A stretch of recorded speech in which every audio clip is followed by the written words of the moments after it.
Good morning student. आज हम अपनी पद्य खंड से पार्ट 3 जिसका शीर्षक है वे आंखें, इसका अध्ययन करेंगे। इसके कवि हैं सुमित्रा नंदन पंत। ठीक है, तो वे आंखें किसकी हैं और इन कविता के माध्यम से कवि ने क्या बताना चाहा है, इसे हम आज इसके केंद्रीय भाव में बताएंगे।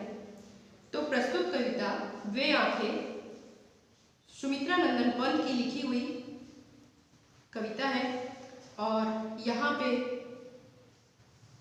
कवि ने ऐसे किसानों की दीन दशा का वर्णन किया है जिसमें युग युग से शोषण के शिकार किसान का जीवन कवि को आहत करता है।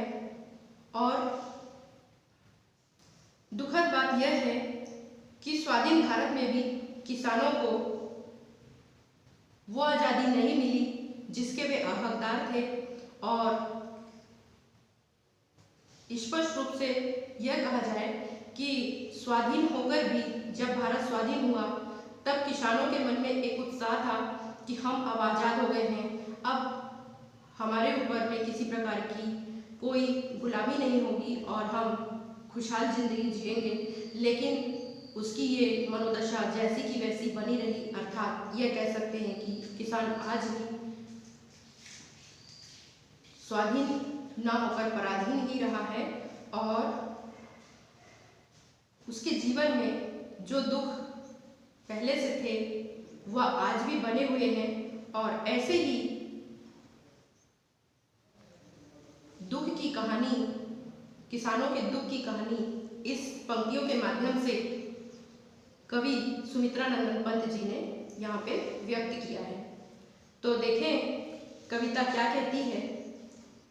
अंधकार की गुहा सरीखी उन आंखों से डरता है मन, भरा दूर तक उसमें दारुण दैन दुख का नीरव रोदन। वह स्वाधीन किसान रहा अभिमान भरा आंखों में इसका, छोड़ उसे मझधार आज संसार का गार सदृश बहता वह खिसका।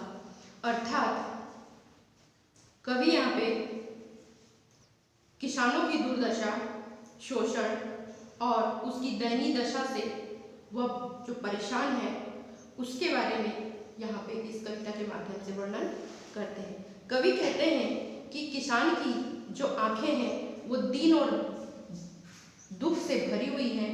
उसकी आंखें एक अंधेरी गुफा के समान हमें दिखाई देती है। जिस प्रकार अंधेरी गुफा में हम जब झांकते हैं और उसके अंदर जाने के लिए हमें बहुत अधिक डर लगता है, हमें अर्थात हम ये कह सकते हैं कि एक अंधेरी गुफा में भी जाने से, उसके अंदर झांकने से भी हमको बहुत अधिक डर लगता है। उसी प्रकार यह किसान की आंखें हैं जो हमें डरावनी लगती हैं, अर्थात इन आंखों में बहुत ही भयानक दृश्य दिखाई देता है। ये दृश्य जो है वो दुख और दीनता का है जो उसकी आंखों में हमें दिखाई देता है। कहने का मतलब ये है कि किसान की आंखों में भी हमें देखने से डर लगता है, क्योंकि उसमें रोशनी की कोई चिंगारी नहीं है। उसमें जो भी एक उम्मीद की जो किरण थी वह भी अब शेष नहीं रह गई है। उसमें तो केवल दीनता और दरिद्रता समाई हुई है और उसकी आंखों में गरीबी का दुख और जो कष्ट वो सह रहा है, उस कष्ट को सहन करने का जो मौन रुदन है वह हमें उसकी आंखों में दिखाई देता है। इसलिए उसकी आंखों में झांकने का साहस मुझ में नहीं है, अर्थात मुझे उन किसानों की आंखों को देखकर बहुत डर लगता है और मैं उस आंखों में झांकने से भयभीत हो जाता हूँ। वह स्वाधीन किसान रहा अभिमान भरा आंखों में इसका, अर्थात आज भारत स्वतंत्र हो गया है, लेकिन किसान का कहना है कि वह आज भी स्वतंत्र नहीं हुआ है। अर्थात उसकी आंखों में जो अभिमान था कि भारत जब स्वतंत्र हो जाएगा तो उसकी आंखों में एक उमंग और एक झलक दिखाई देती थी कि भारत जब स्वतंत्र होगा तो मैं भी स्वतंत्र हो जाऊंगा। लेकिन बड़े दुख की बात है कि स्वतंत्र होने पर भी उसकी दशा में कोई सुधार नहीं हुआ है। किसानों को आज भी जो हमारे शासक वर्ग हैं उन्होंने अकेला छोड़ दिया है और उनसे नाता तोड़ लिया है, अर्थात उन्हें किसानों को स्वतंत्रता का कोई लाभ प्राप्त नहीं हुआ है। उनकी स्थिति पहले की जैसी थी, आज भी वैसी ही बनी हुई है। अर्थात जो परेशानी में किसान जीते थे, जो गुलामी में किसान जीते थे, आज भी उनको वही परेशानी, दुख और दरिद्रता का अनुभव करके और अपनी जिंदगी को आगे बढ़ाना पड़ रहा है और किसान इसी अवस्था में अपना जीवन जी रहे हैं। आगे देखिए, लहराते हुए खेत द्रवों में हुआ बेदखल वह अब जिनसे हंसती थी उसके जीवन की हरियाली, जिनके त्रिन त्रिन से आंखों ही में घुमा करता वह उसकी आंखों का तारा, कारकुनों की लाठी से जो गया जवानी ही में मारा। अब यहाँ पे कवि कहते हैं कि जो किसान अपने अतीत को याद कर रहा है, किसान जो है वो अपने अतीत को याद कर रहा है और उस अतीत में उसके साथ क्या घटनाएं घटी थी वह उसका वर्णन इन कविताओं में कवि ने किया है। उसका कवि कहते हैं कि किसान अपने अतीत को याद करते हुए कहता है, उसकी आंखों में वो अतीत के सारे पल उसकी आंखों में दिखाई देते हैं और जिसमें उसका खेत हरी भरी हरियाली से लहराता था और उसके बाद वही खेत आज जो है उस खेतों की जमीन से उसे बेदखल कर दिया गया है। उसकी आंखों में वही खेत नजर आने लगे हैं और कहने का मतलब ये है कि जो खेत पहले उसके अपने हुआ करते थे, आज जमींदार ने उसकी खेत की जमीन को हड़प लिया है और उसे अपना लिया है।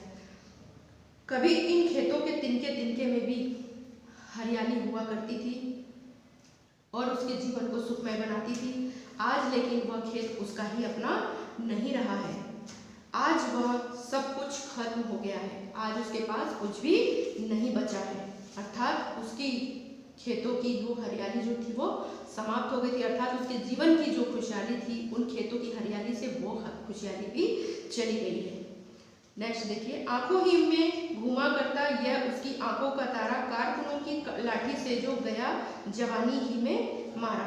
किसान की आंखों में उसके पुत्र का प्रतिबिंब दिखाई देता है और वह उसे याद करता है, वह अपने पुत्र को याद करते हुए कहता है कि हे पुत्र तुम मुझे बहुत याद आते हो। अर्थात वो अपने पुत्र का वो दृश्य को याद करता है जब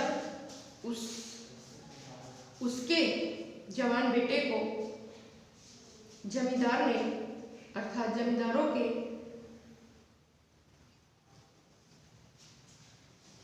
कारिंदों ने लाठियों से पीट पीट करके उसे मार डाला। तो कभी कभी उसे अपने उस अतीत की याद आती है और वह अपने उस मरे हुए बेटे को याद करता है और जिसको जमींदार के बेटों ने मार करके खत्म कर दिया था, तो उसके लिए यह बड़े ही दुख की बात है। ठीक है, तो इस प्रकार यहाँ पे वो अपने बेटे को याद करता है। नेक्स्ट आगे देखिए, बिका दिया घर द्वार महाजन ने ना ब्याज की कौड़ी छोड़ी, रह रहे आंखों में चुपती वह कुर्ब हुई बरखों की जोड़ी, उजरी उसके सिवा किसे कब पास दुहाने आने देती, आंखों में नाचा करती उजड़ गई जो सुख की खेती। अब यहाँ कवि ने महाजन द्वारा जो कर्ज की रकम थी उसको तो वसूलने की बात बताई ही है, साथ साथ ये भी बताई है कि जो कर्ज का जो मूल रकम थी उस पर किसान ने ब्याज लगा दिया था और उस ब्याज को भी वसूलने के लिए यहाँ पर किस प्रकार उसके साथ अत्याचार किया और उस अत्याचार का मार्मिक चित्रण कवि ने इस पद्यांश में किया है। कवि कहते हैं कि किसान की दयनीय दशा का वर्णन मैं इस पद्यांश में करता हूँ, जिसमें किसान कर्ज में डूब गया है और उसका जो महाजन है वह धन की और उसके ब्याज की वसूली करने के लिए किसान की जितनी भी संपत्ति थी उस सब को नीलाम कर देता है। यहाँ तक कि और उस सारी संपत्ति को नीलाम करके ब्याज की एक एक कौड़ी उससे वसूल कर लेता है। तो और उसे घर से बेघर भी कर देता है। रह रहकर आंखों में चुभती वह कुर्क हुई वर्गों की जोड़ी, और घर की सारी संपत्ति तो जब्त कर ही लिया था, नीलाम कर ही दिया था, साथ ही साथ उसकी जो रोजगार का साधन था, उसके जो बैलों की जोड़ी थी उसको भी नीलाम कर दिया था, अर्थात उसको भी महाजन ने ले लिया था, अर्थात उसके पास अब कुछ भी नहीं बचा था। और यही बात किसान की आंखों में आज भी चुभती है कि उसका रोजगार का साधन भी हाथ से छिन गया है। और आगे की लाइन देखिए, उजरी उसके सिवा किसे कब पास दुहाने आने देती, आंखों में नाचा करती उजड़ गई जो सुख की खेती। अब यहाँ पे किसान के पास एक गाय थी जिसका नाम था उजली, जिसको वो प्यार से उजरी बोलता था। वह गाय अपने मालिक से बहुत ही स्नेह करती थी और उसके सिवा किसी को भी अपना दूध को दूहने के लिए पास में आने नहीं देती थी। तो किसान अपनी उस गाय को याद करते हुए, उस अपनी उजरी को याद करते हुए कहता है कि मेरी उजरी मेरे सिवा किसी को भी दूहने नहीं देती है, हाय अब मेरी उजरी का क्या हाल होता होगा। और कहते हैं कि इस कितनी मजबूरी थी मेरी कि मुझे अब इस मजबूरी में भी अपनी उस गाय को बेचना पड़ गया। इन सब बातों को याद करके किसान बहुत ही ज़्यादा परेशान और बेचैन हो जाता है। ये सारे दृश्य उसकी आंखों के सामने नाचते रहते हैं और उसकी बताता है किसान की मेरी सुख भरी खेती जो थी वह पूरी की पूरी तरह उजड़ गई है। और किसान यहाँ बहुत ही हताश और निराश हो चुका है और उसके जीवन में वह दयनीय अवस्था आ चुकी है। उसके पास कुछ भी नहीं बचा है, उसकी घर की सारी संपत्ति भी नीलाम कर दी गई है। आगे देखिए, बिना दवा दर्पण के घरनी स्वर्ग चली आंखें आती भर, देख रेख के बिना दूध मुही बिटिया 2 दिन बाद मर गई। घर में विधवा रही पतोहू लक्ष्मी थी, यद्यपि पति घातिन पकड़ मंगाया कोतवाल ने, डूब कुएं में मरी एक दिन। अब यहाँ पे कवि ने उस किसान की पारिवारिक दुख का यहाँ पे मार्मिक चित्रण किया है और कवि ये बताना चाहते हैं कि किसान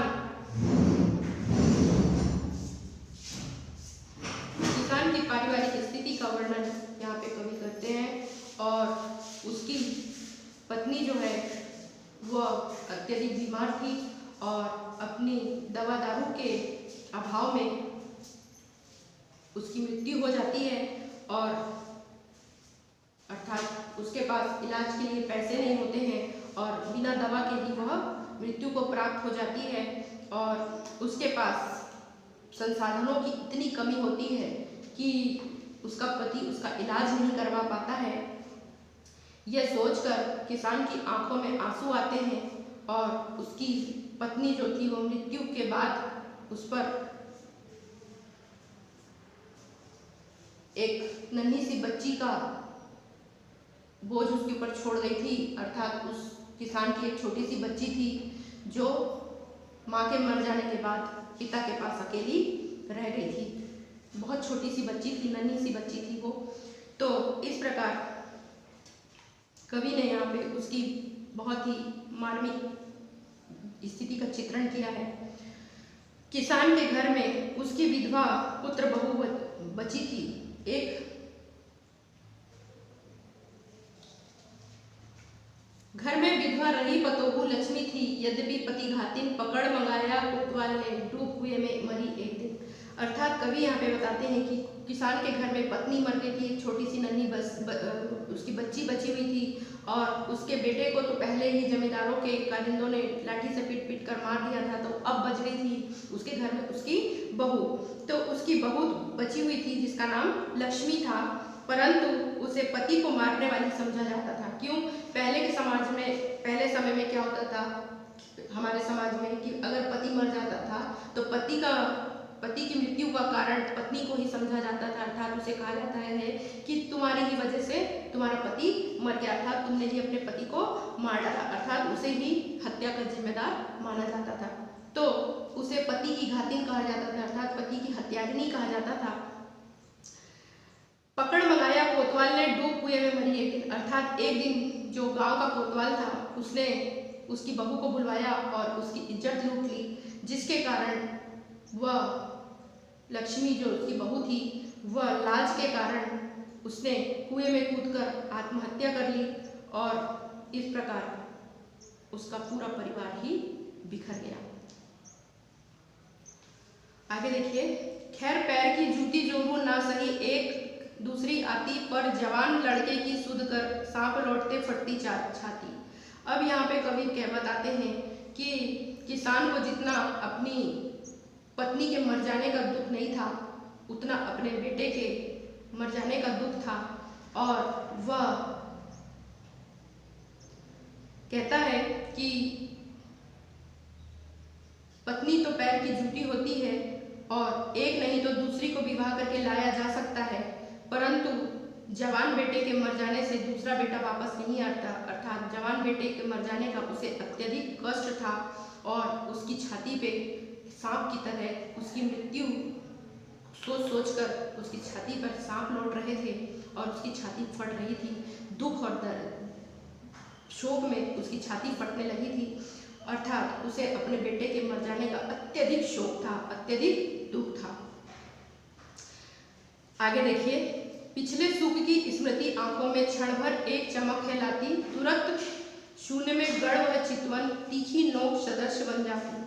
किसान जब पिछले खुशहाल जीवन को याद करता है तो उसकी आंखों में एक क्षण के लिए तो प्रसन्नता की चमक आ जाती है, परंतु अगले ही क्षण वह अपनी वर्तमान की सच्चाई पर जैसे ही सोचता है, वर्तमान में झांकता है, तो उसकी आंखों में एक शून्य नजर आने लगता है, अर्थात एक शून्य के समान उसकी आंखें हो जाती है, अर्थात वो एक टकटकी लगाकर उसे सोचने लगता है कि मेरा वर्तमान कैसा है और मेरा अतीत किस प्रकार था। वह इस विचार में शून्य होकर टकटकी लगाए देखता रहता है, और उसकी नज़र जो है वो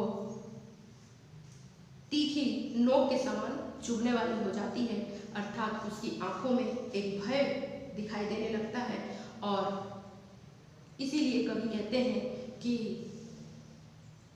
किसान की आंखों में देखने से भी मुझे भय लगता है, क्योंकि उसकी आंखों के अंदर एक अंधेरी गुफा की तरह दीन और दरिद्रता का जो अंधकार है वह मुझे दुख भरा दिखाई देता है, जिसके कारण उसे देखकर मुझे भी भय लगता है, अर्थात किसान की आंखों में अत्यधिक दीनता और दुख की कहानी नजर आती है। तो इस प्रकार कहने का मतलब है कि स्वाधीन होकर भी किसान आज भी पराधीन है, अर्थात उसके ऊपर होने वाले अत्याचार आज भी उतने ही विद्यमान है, अर्थात उसके ऊपर होने वाले अत्याचार आज भी हो रहे हैं, उसमें कोई कमी नहीं आई है। इस प्रकार यहाँ पे किसानों की दीन दशा का वर्णन कवि सुमित्रा नंदन पंत जी ने अपनी इस कविता में किया है, जो कि आपको समझ में आ गया होगा।